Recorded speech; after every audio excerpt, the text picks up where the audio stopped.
Hello everyone and welcome to what we're doing today. Today I'm going to attempt to repair a PS5 controller. I say attempt, I'm going to repair it. I'm just being overly negative on myself. One of the weird side effects of ADHD that many people with it will know is that you tend to pick up hobbies. You get like a very passing interest in it, do it for a bit, and then the dopamine's gone and you abandon it. Or sometimes you're just not particularly good without putting the time in. And yeah, it just dies off. I've always been kind of dipping in and out of electronics since childhood, pulling stuff apart, working out how they work, working out how to fix them after I pulled them apart,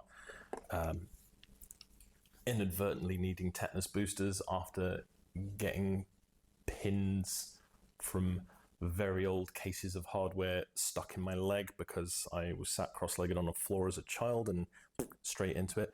So that's fun. Yeah, I digress. So after a friend of mine asked me to fix their PlayStation controllers because I can fix stuff, I ended up using it as an excuse to buy myself a rework station so I could use a hot air gun on things. Also because when I initially tried fixing one for myself, it took forever to remove the parts. I think my first attempt took 2 hours just to get a stick out. Yeah, it was ridiculous. It's with a regular soldering iron, and because it's the first time I tried to fix those kind of things, it just kind of took forever.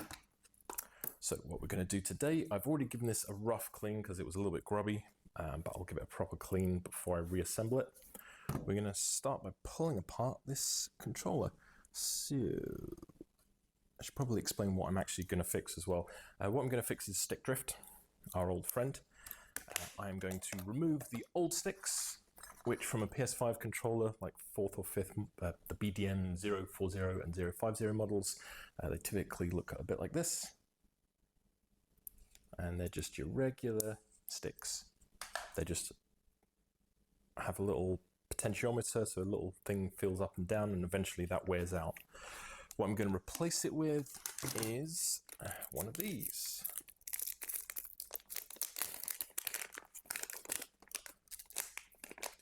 These are Hall sensor sticks, so they work via magnets.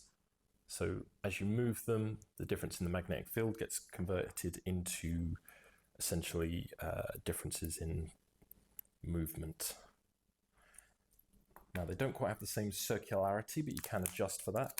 And luckily on the PS5, the circularity is a little bit aided by the inside of the plastic of the case that pushes it into a roughly circular motion anyway.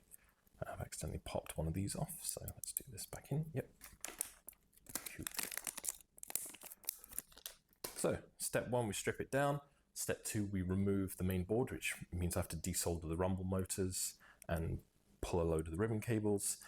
Then after that, we remove the old sticks, clean the board up, which is the bit that used to take me a lot of time until I realized I was doing that wrong as well. And then, yeah, so we start by going in here with a little spudger. And we just kind of wiggle one in there. Yep, in there. And then you can kind of work a spudger around there like that. It should just lift up. This one's been a bit more resistive than normal. There we go. Pop, pop. And just get these across here. So out of the way.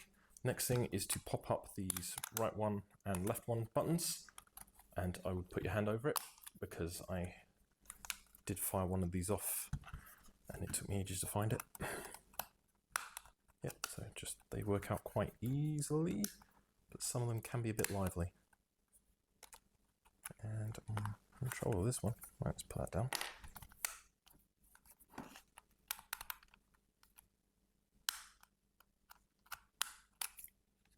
As you can see, they just kind of slide out once they pop. Okay, that gives us access to the first two screw holes here.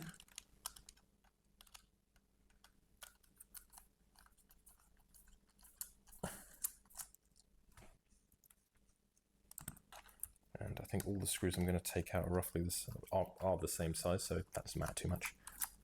Okay, so 1, 2. And there's 2 in the bottom here.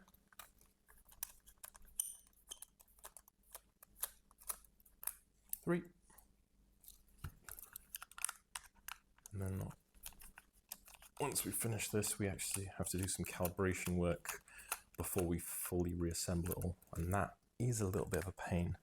It involves me taking the board to a computer and then flicking it about a bit, but we'll come to that. I'll bookmark the times in this video for each of the steps. So just had to flick the catches on this bit. And then carefully just kind of pull this forward. This does seem a bit more resistant to coming out. I haven't missed one, have I? No, got those. Maybe it's just sticky. Yep, those are out. I think sometimes you have to push these sticks in a little as well. Come on. There we go.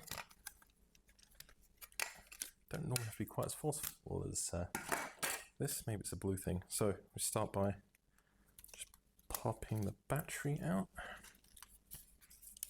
Just carefully remove that. You need to have the battery inserted into it when you calibrate it later, otherwise it just flashes an error. But that's not a problem. Okay, so we take this off and it will come off with the, I think it's a microphone. So I'll just carefully remove the microphone. I'll put that there in the case. There's the battery tray. Now I'm going to grab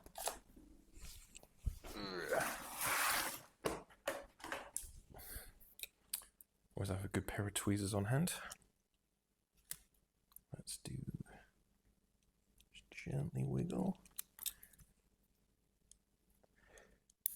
The last one of these I did was a BDM 050, and the sticks are the same, but the positions of a lot of stuff are very different. It's very weird. I say positions, the rumble motors have kind of like different ribbon cables and things, so it's quite odd. Now the trick is to wiggle it a little, but not be overzealous. You don't want to tear a ribbon cable. Like I'm trying not to grip it too tight, so that's why it's flipping off. And can I get that out of my hands? Some of the models of this that I've used, oh yeah, that's much easier, just get it from there, have a little indent in the sides of here, and that's much easier to get out. Right, so now I can't get it out any further than this without desoldering these. So I'm going to need you to remember this. It goes yellow, green, black, red. Can't check on my phone because I'm using that to film this front camera. I could have used a good camera, but I didn't. So we'll start by turning on the soldering iron. I've got this set to 370, I think.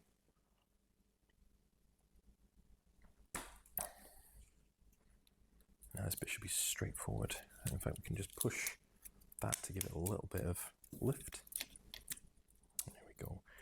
I like to take these ribbon cables and just kind of tuck them behind a bit, just so I don't accidentally get them with the soldering iron, but it's more of a 50 board problem than anything else. Okay, let's just see if that's hot enough yet.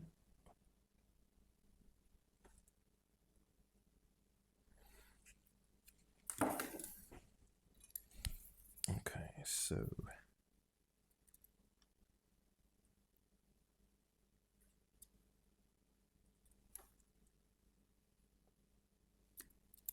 green, yellow, I should probably do them in order so I remember it easier. Yellow, green, black, red. Now when I tested this in a PC, it looked like the right stick was the one that had the stick drift. Although the stick drift wasn't massively pronounced in it, the person who owns this asked me to replace the sticks anyway. I think the only stick that they've given me, this is like the fourth controller I've fixed for them. I should just lift right out. There we go. So put that to one side. And we take out this. There's usually a foam pad on top of that. There's usually a pad on, oh, it's underneath it, yeah. Put sticks over there. We'll give them a little clean with soap and water a little later. Okay, so the next phase is to clamp this up. And then what we're going to do is we're going to heat these pieces here. I think there's about 14 pads. 1, 2, 3, 4, 5, 6, 7, 8, 9, 10, 11, 12, 13, 14, 15 pads. So there's 15 pads. Now that does make sense. 1, 2, 3, 4, 5, 6, 7, 8, 9, 10, 11, 12, 13, 14, 15. Oh. 6 is an even number. 4 and 4, that's 8. That's 12.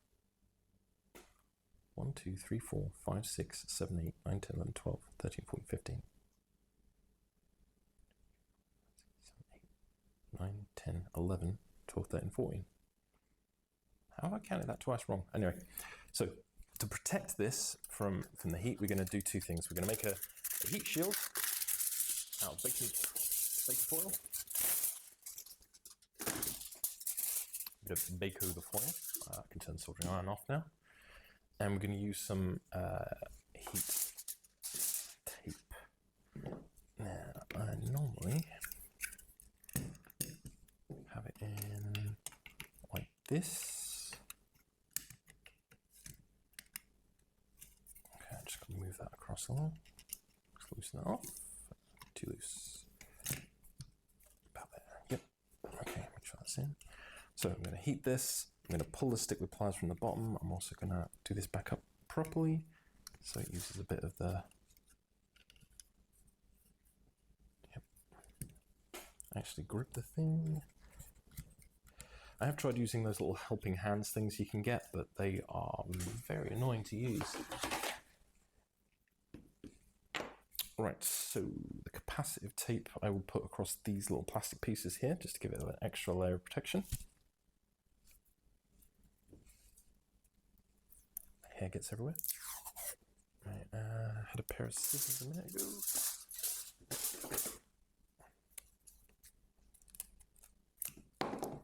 Okay, I will just put that across there like that. There's also a tiny, it's either a resistor or a capacitor there. I did look at it under a microscope. I also bought a microscope because when I fixed the first one of these, I actually broke it. At least I thought I broke it. It turns out I had, they'd sent me an Xbox stick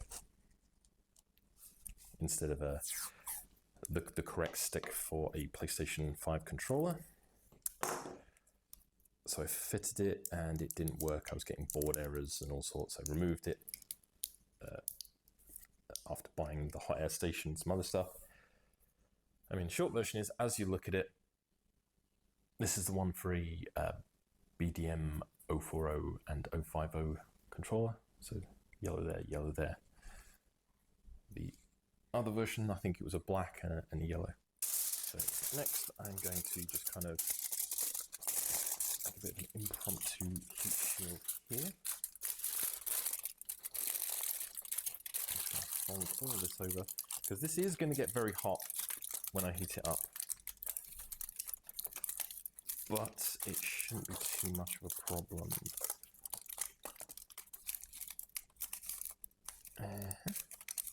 Yep, that's good. Let's just bring that over a little more. Push that in, suck that in. I mean, tinfoil's cheap, so you can use as much of it as you want. You can also tape over that if you do it a bit back, but I'm just going to go from here. So I have the heat set to 450 degrees, which is, I believe, Celsius. What's that in Fahrenheit? Times 2 is 900, minus 10% is 810, plus 32 is 842 Fahrenheit, if you use freedom units. Okay, so we're going to heat around here in a circle. It might start smoking. And then, yeah, just pull it out with these pliers gently, like this. You just kind of give it a little tug. As long as I've got this tightened up enough, we're good.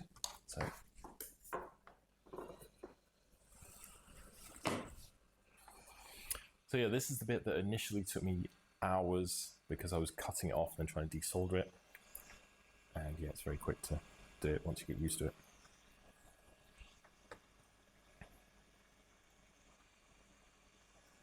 Okay, so just do a bit of a circle. You'll see it glisten when the solder. I should probably hold that first. Again, I'm not an expert. I've just done a few of these. It's the ADHD, you just kind of find yourself doing it.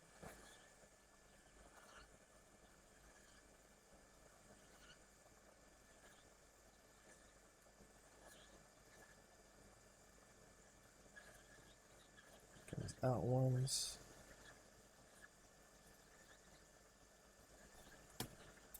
Come on. Yeah, glistening, get these out ones. And I might have a problem here. Let's go.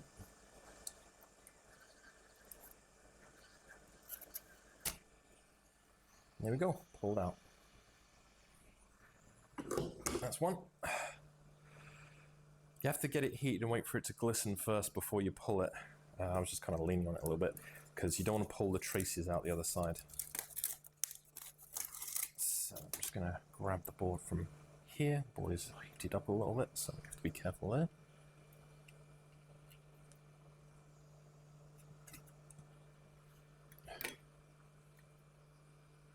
Yep, the traces are fine. I did pull it probably a bit too soon. Again, not an expert. Barely competent. Right, so next. I mean, these controllers are like, what, 60, 70 quid new, something like that.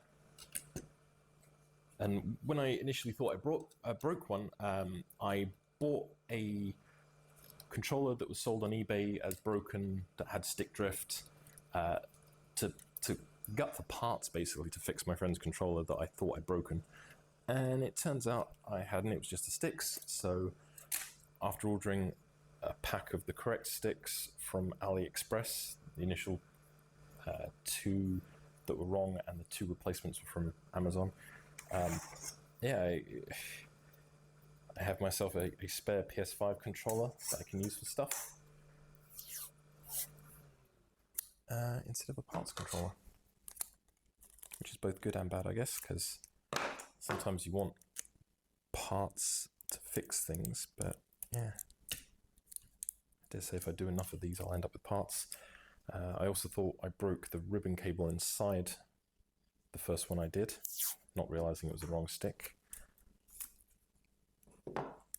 And yeah,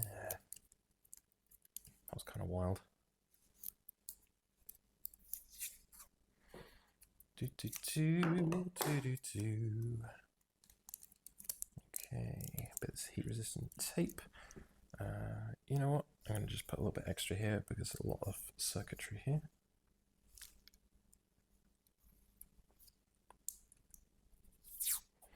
Again, the aluminium foil does help protect from heat. Like, you can feel the board is hot when you finish doing them. But yeah, it's okay.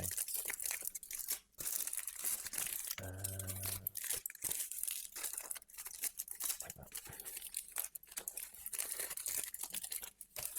So I need to make sure I get that chip covered as much as possible, but I don't cover up. Don't touch the board, don't touch the board. Now, my father-in-law is a very good electronic engineer, so he will probably be holding his face in his hands if he saw me doing this like an absolute peasant. But you gotta do what you gotta do. Okay, that's good. Second stick. So this is already much quicker than the first time I ever did it.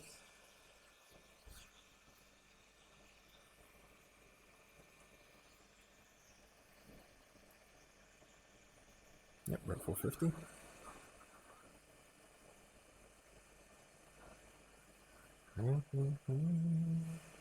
Also, it's not ideal to be doing this on a kitchen table.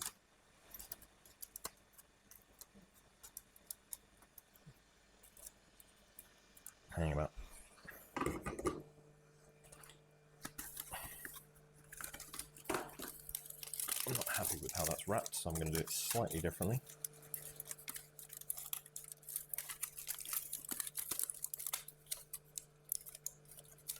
Come on, I'm just going to grab another bit from the top.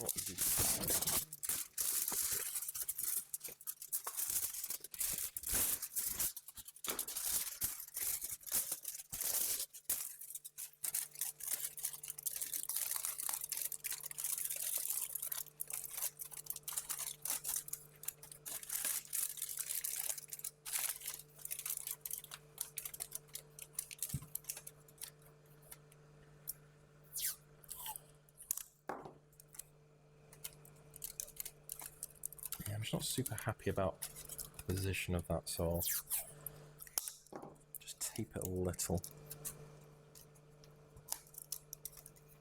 Just enough to kind of hold it down a bit, I think. Right, okay. Wakey wakey.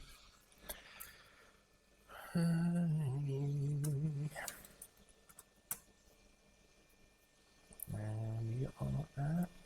Also should probably have slightly longer pliers in this. Okay. Circle, circle, circle. Just increase the temperature slightly. Don't want to cook the board. But I think these are actually pretty hardy.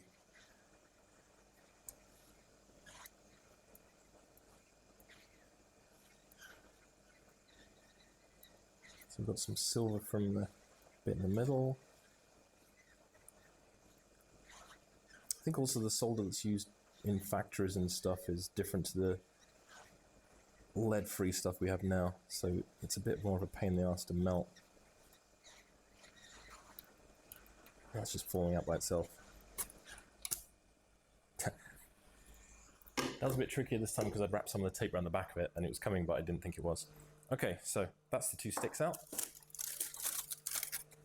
That should theoretically be the hot air portion of this. Put that in recycling.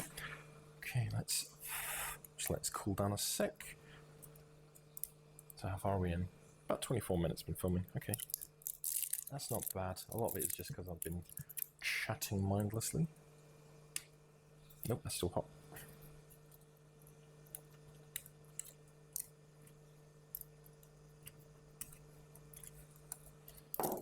Okay.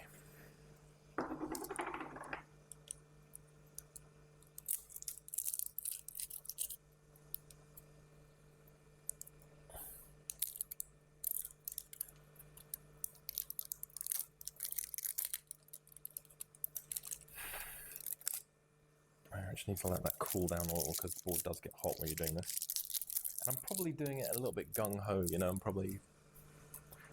could probably be a bit more gentle. Okay, we've got a bit of leaky solder on the front, but that's not the end of the world.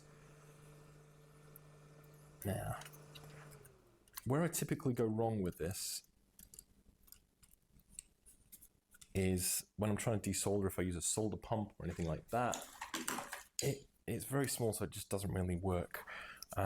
What I need to do is flux the stuff that I'm going to use to remove it. So I'm going to use desoldering wire. I don't know why I use these scissors.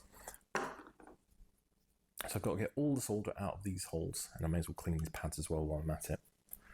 And to do that, I'm going to dip this into flux, and that should make it a little bit easier. Okay, we can turn off that, turn this on. So we'll just wait for this soldering iron to heat up, and remember to hydrate.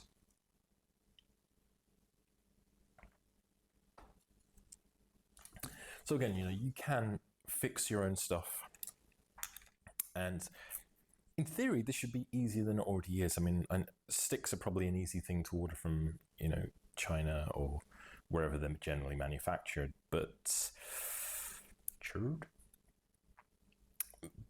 other parts are less easy to order. I know the Americans are still trying to push through right to repair. We've got a bit of that in Europe in general, but yeah, it's a bit of a hard sell at the moment because they'd rather you, well,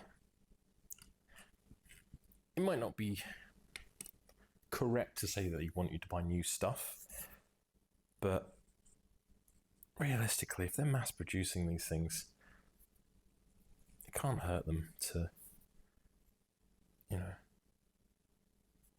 maybe they'll lose out on another £70 sale, but I shouldn't really be doing that. So channels I like following that do this sort of stuff, obviously there's Big Clive, although he mostly does teardowns and explains how electronics work. The Coder, he is a very, very good repair technician. I mean, you see him reballing stuff, it is absolutely crazy. He does the sorts of repairs that most people would just think, like, how am I going to do that, you know? Tektronix, is it Tektronix? Tektronix Fix. So let's heat this. And then with the flux, just give it a rub.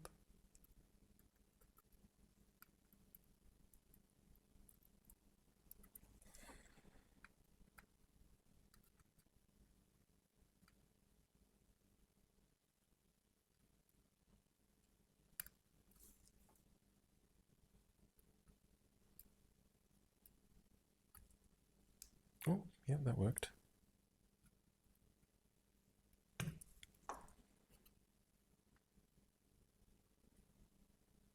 You know what I'm going to do? I'm going to take it out of this and just lay it flat. It might be a little bit advantageous, I don't know. Let's have a look at this.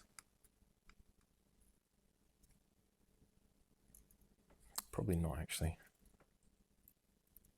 No. Hands are shaking a little bit. So yeah, it's been very hot here in the UK. I probably slept for about 2 to 3 hours last night, and then was up for about 4 hours and managed to get like another hour or so of sleep. So I'm a bit tired. I'll probably look it, I know. But I thought, screw it. The wife's gone out to the charity shops and car boots, so I will have a go at fixing this. Say have a go. I have done several of these already, so I do kind of know what I'm doing by now.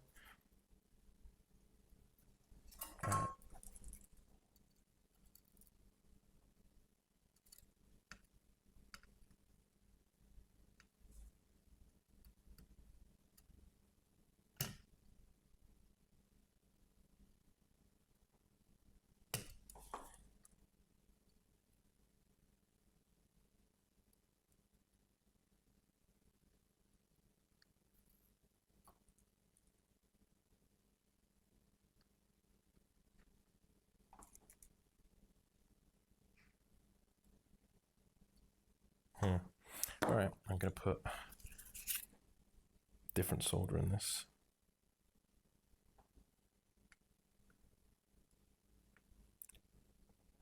Put a little bit of different solder. It'll kind of water down the leaded solder that they use.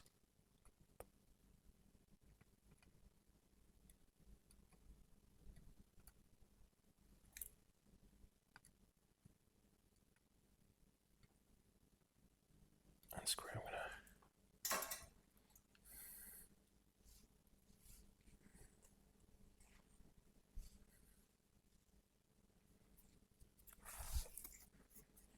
just reflux this. Yep, I know. Again, I like to restate that I'm an amateur at this, but I'm bloody keen, which is a key thing for ADHD. Oh Christ, that's much easier. So literally the first ones of these I ever did, this bit would take me forever.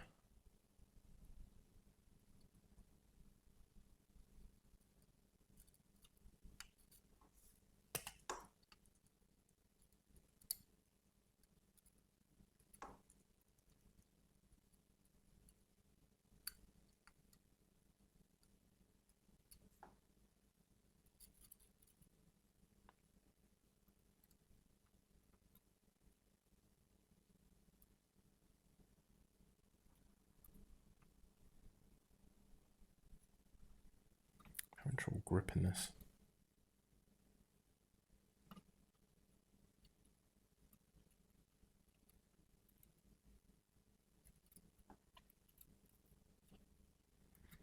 I suspect my soldering iron might need to come up a little bit. I'm going to turn it up about 20 degrees. 400, okay, yeah, 400. It's a relatively cheap soldering station. I think it was £60 on eBay. So it probably makes sense to take its settings as a kind of a, not a hint, but a suggestion.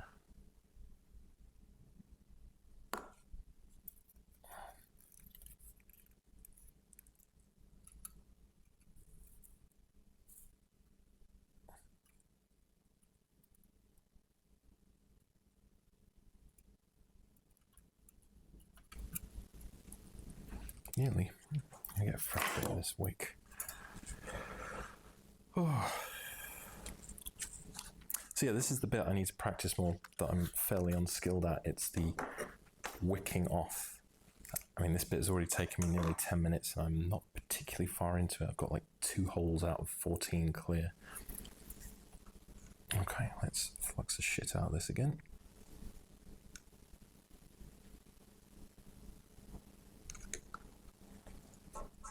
And start with the tip.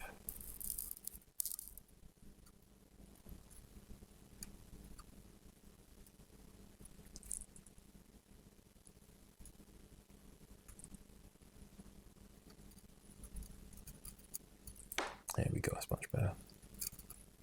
Although it is separating out. I know my father-in-law said I needed thinner braid, and he would know. I think when in fact this might be the thinner braid already. There we go, yeah, just poke it in and clear.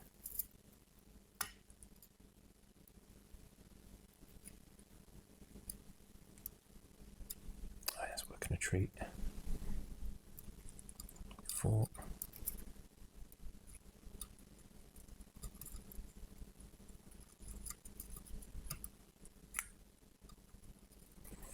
So I tend to check these by putting the stick in the holes, just to make sure I've got clearance, because sometimes there's just a little bit of crap left in the holes.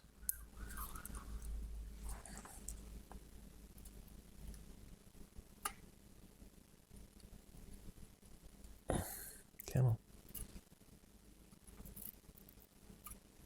Here we go. Oh, so much better. That one.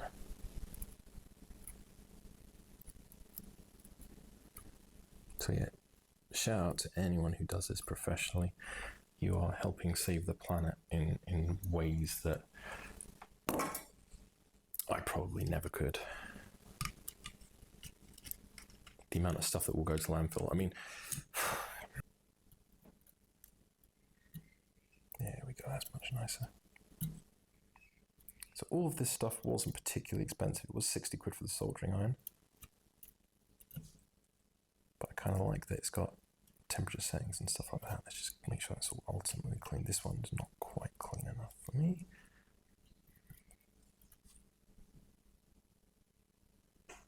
Okay, let's do a hole check. Grow up. Alright, so first, just make sure the pins are all straight on this, because they were shipped in a metallic bag from China. Could do with a little pinch. Yep, right. So let's do the first one. Oh, idiot. Let's do this in an easy way.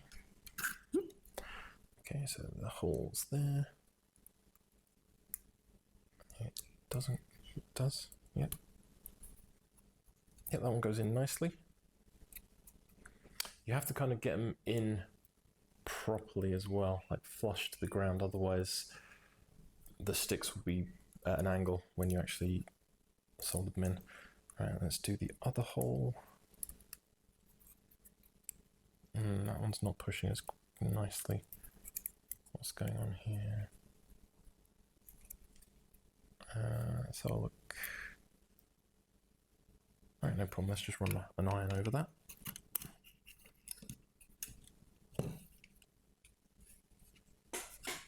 Make sure that's in place.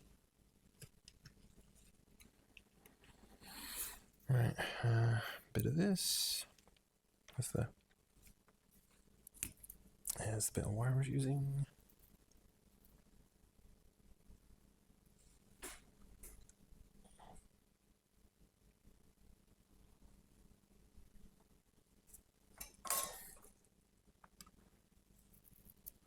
Now there have been occasions where doing these I've kind of not messed it up, but I've done something a bit weird and I've had to completely redo it. Like the last one of these I didn't clear the holes quite enough, and when I put the stick in, it wasn't exactly flush.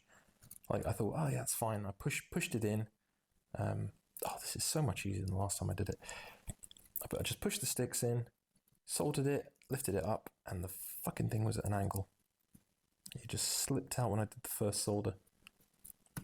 So what I'm going to do now is I'm just going to solder one pin and then go from there. Right.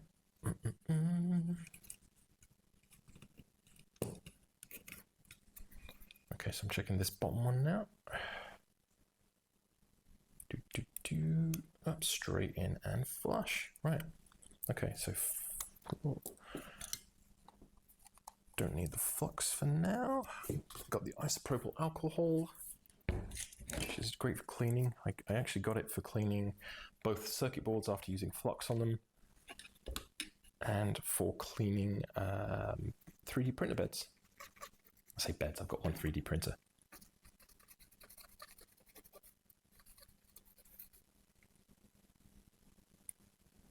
These pins that are on the case of the controller can actually be a bit difficult because they suck up more heat because they're basically attached to a heatsink.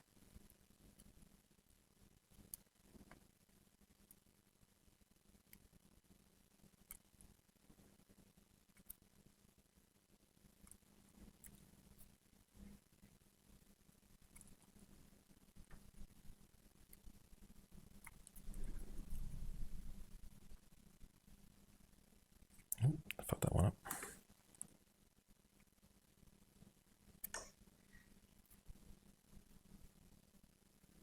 My technique for soldering is just kind of run out the leg a little once it's in.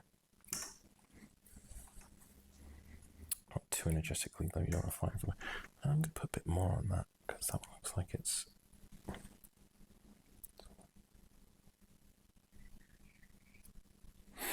Again, I'm aware I'm not looking at the camera very much. I just seem to be chatting to myself now.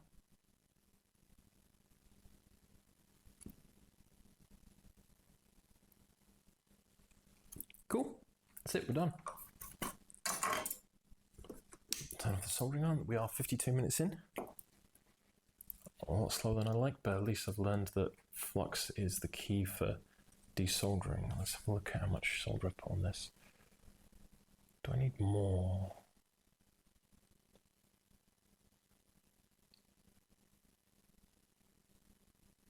Yeah, I'm not super happy about how sparse these two pins are, but the rest of it should be fine. I'm going to put some more on those two pins anyway, just to be safe. I don't have crappy conductivity. A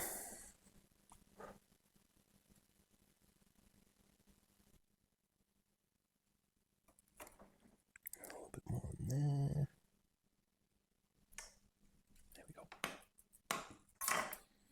There we go. So, next step is the calibration. What we're going to do is I've got a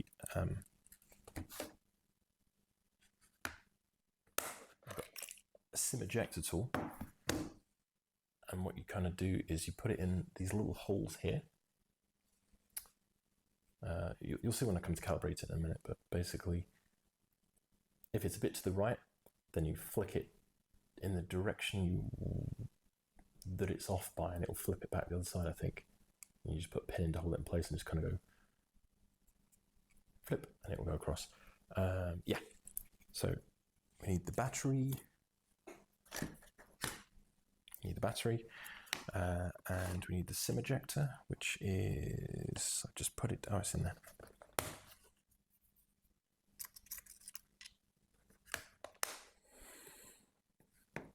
Right, so I'm going to go and film that upstairs, but I will keep this going for audio. So let's cut away now. Okay, it's a little bit later. I don't have an overhead holder for this to hand, so this is going to be fun. Yeah, I lost my SIM ejector tool, so I have another one.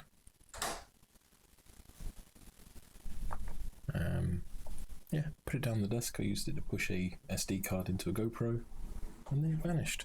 And now I have no idea where it is. There was a cat laying on the desk, so it's probably stuck in the cat somewhere. Right, so what we have to do here is we calibrate it online, and then we put pins in there, and we wiggle it to try and get it recalibrate. So we go to dualshock-tools.github.io. This is the calibration GUI. Now, to connect this, first we have to flip over the board.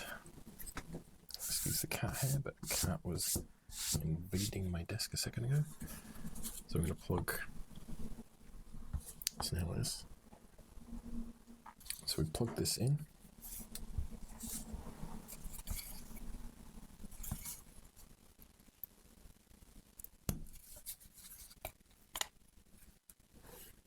Like this.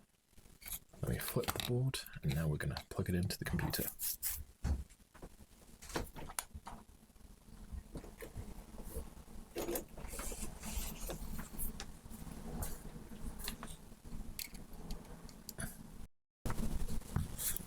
Now it's blue, which means it's charging. That's good. So now we go to connect. And you can't see the overlay, but it will ask you if you want to connect to a HID device, which is a Dualsense wireless controller. Connect, and here we go.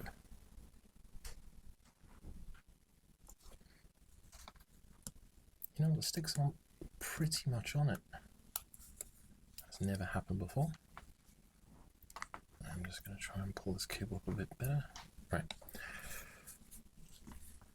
So what we're going to have to do here is get it so that the sticks are in the right place. So you move it in the direction that's the wrong direction. Put a hole in either of the two pins just to try and kind of hold it in place. And then get it flicking the opposite direction. This SIM ejector might be too big. Let's have a look.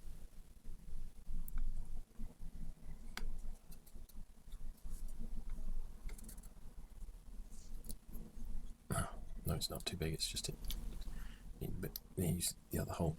So sometimes it doesn't go into the right hole. Right, so we flick it down.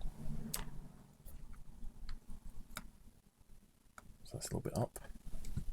So we do the other direction, pull it down, lock it in place, just flick it up. Now it's back middle. So when you flick it, you have the, well, let's do the left right one. So I need to pull it in the direction I want to go. Put it in the direction you want to go. Now I have to go this side. So the direction you want to go, and it will eventually click in. And then you just kind of give it a little flick, and then take it out. I need to do a little bit more than that. This part is very trial and error. It takes ages to get this configured. A bit more. Not too much other direction. Look at the direction I want to go. So you flick it in the direction you want to go away from. That's about smack in the middle. Now, the thing with these is they make a square. Like if I check the circularity now, try and run the mouse. So the circularity is a square.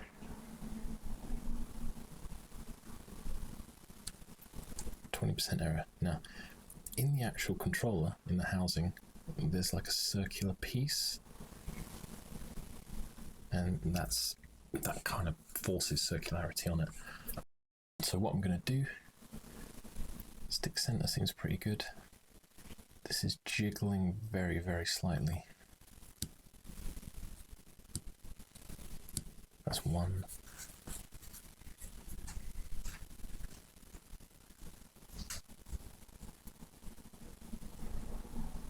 Yeah.